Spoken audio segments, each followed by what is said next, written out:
Hey guys, welcome back to a brand new video. Today we're going to be looking at some more of my top sports card investments of the week. In this week's episode I'm going to be showing you guys Card Ladder Pro. I decided to go ahead and try out the 7-day trial of Card Ladder Pro just to see what it's all about.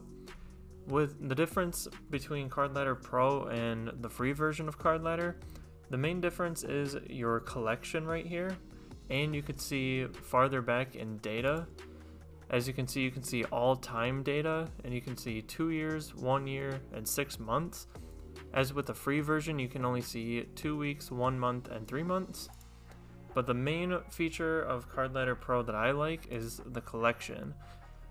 So what the collection section allows you to do on Card Ladder Pro is enter in all of your sports cards that are within their database, and it'll track the price from where you bought it at, whether it goes up or down.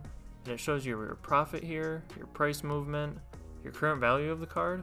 You can sort by current value, price movement, day added, and profit. And you can enter in as many cards as you want as long as they're within their database. You can also enter in other cards that aren't in your database, like this Casey Mize right here, 2019 Bowman Mega Box.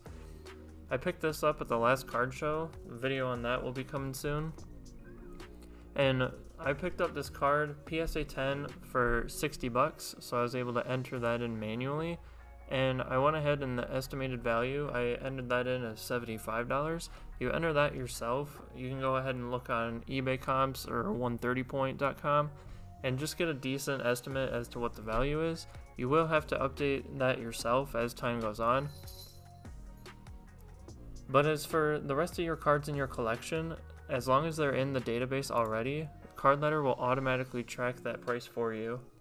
And before we get into my investment picks, if you are new to the channel, it would be much appreciated if you drop a like on the video and consider subscribing. It really means a lot to me, helps the channel grow, just keeps me more motivated to make videos like these for you guys. So let's get into it.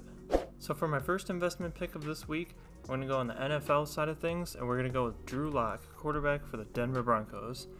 Now Drew Lock is going to be entering his 3rd year in the NFL, and I chose this card mainly because he seems to be one of the quote-unquote outcasts of NFL quarterbacks, at least young NFL quarterbacks these days. And I chose this card because if you look at his preseason values just a year ago, right before this past season, his Prism base PSA 10 was right around $400, upwards of $450. Which is absolutely crazy if you think about his prices now, right around $70 to $75. And if the Denver Broncos do elect to not draft a quarterback this year, they can either go with offensive tackle or they can go with another weapon for Drew Lock. They might try to trade for a existing veteran on somebody else's team, might go after Teddy Bridgewater, not too sure, but I think at 70 to 75 bucks, it could be a good investment to just throw a little bit of cash at. Maybe it goes back up to even $200-300 if the Denver Broncos decide to stick with him. So yeah, that's my first investment pick for this week. I think he's a really good hold up until preseason, as long as the Broncos don't go with a quarterback. If you want to wait until after the draft, then that would make it a lot easier to tell if the Broncos are more likely or not to go with him. So I would advise probably wait until after the draft, or if you want to get into his card at the lowest possible price, then go ahead and pick some up right now. For my next investment pick this week, I'm keeping it in the NFL, and I'm going to go with Daniel Jones. Daniel Jones is another guy I think is more on the outside looking in as terms of quarterbacks. He's not really in that top 10, maybe not even top 15, but he's just outside of the top half of the league. And he's in a bigger market, and they just recently signed Kenny Golladay in free agency. As you can see, they signed him right about here because his cards received a little bit of a bump here from 1 to 120 up to about 200 now. But even then, looking at his preseason prices last year, he was up at like $350 to $400, as you can see right here. Right in the middle to the end of August is where his peak was. So I think the Giants could have even more hype than last year. They're going to be a bit of a better team, and as long as they can solidify the O-line in the draft, I think they could be a really good pick to maybe even win the NFC East, since that division is very weak. If you look at Washington, they just won that division with 6 wins, I believe. And I fully believe that the Giants can get 6 or 7 wins, maybe even 8 wins this year. And with Kenny G offering that true #1 wide receiver capability for Daniel Jones, I think you can see his cards spike towards the preseason, just like last year. Moving on to another NBA investment pick for this week. Now it's going to be a little bit more on the expensive side. I am going to preface that right now. It's going to be Kawhi Leonard, looking at his 2012 Prism base PSA 10. I think this card is very undervalued right now, especially looking at a year ago. Well, not really a year ago, but when the NBA was in their bubble, the Clippers looked unstoppable, and the Lakers were really the only team that could challenge them. So they had a lot of hype and a lot of backing going into the bubble and throughout the bubble and the playoffs. And his cards got all the way up to about $5,000, even selling as high as $6,000 right there. And if you look right now, they're only about $2,000.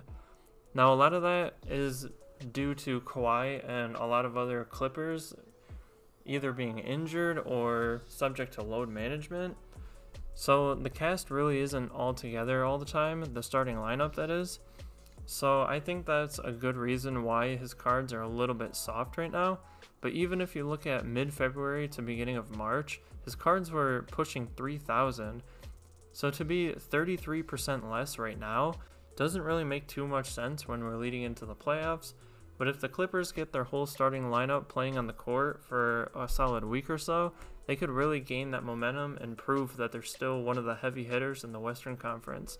So I think Kawhi Leonard, especially this Kawhi, his Prism base PSA 10, along with any other cards, if you want to go a cheaper route, maybe look towards his second year cards or even his select cards. Anything on the cheaper side, it's not going to have as high of an upside. His base Prism PSA 10 is going to have the highest upside, I believe, outside of any high-end RPAs or autos of him. But yeah, if you have a lot of cash flow right now or looking to buy a bigger card for yourself to maybe bring in some more capital, I would definitely look at Kawhi as one of those guys. So yeah guys, that's going to do it for this week's episode of my top sports card investments of the week. Please remember to drop a comment down below with any of your guys' investment picks, what you guys are picking up. Are you guys picking up graded cards? Are you guys picking up raw cards? Are you guys picking up NFL cards, NBA cards, soccer cards, or even out of the box thinking like UFC cards? So let me know down below. Always looking for some new information or new cards to invest in. But anyways, that's going to do it for this week's episode. Please remember to like, comment, subscribe, share my videos for any future sports card content. And anyways, I'm out.